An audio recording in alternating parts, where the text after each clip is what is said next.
নতুন better collection চলে এসেছে। এটা ফুল মুন না, হাফ মুন।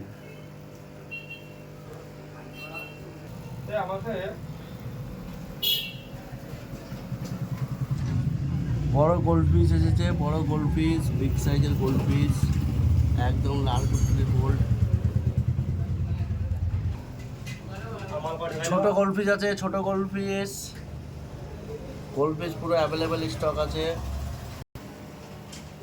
আর একটা এগ্রেসিভ মাছের মধ্যে, চিকলেট গ্রুপের মাছের মধ্যে নতুন মাছ এসেছে, ফায়ার মাউথ। খুব সুন্দর দেখতে মাছটা, চিকলেট গ্রুপের মনস্টার প্রজাতির মাছ, ফায়ার মাউথ। অস্কারের সঙ্গেও আছে ফায়ার মাউথ। শর্ট বডি হর্নের সঙ্গেও আছে ফায়ার মাউথ। আর এখানে প্রচুর বড় বড় মলি এসেছে, ছোট শার্ক এসেছে, ক্রোকোডাইল আছে অ্যাভেলেবেল, ছোট মলি আছে অ্যাভেলেবেল। আর বাকি সমস্ত মাছ তো আছেই।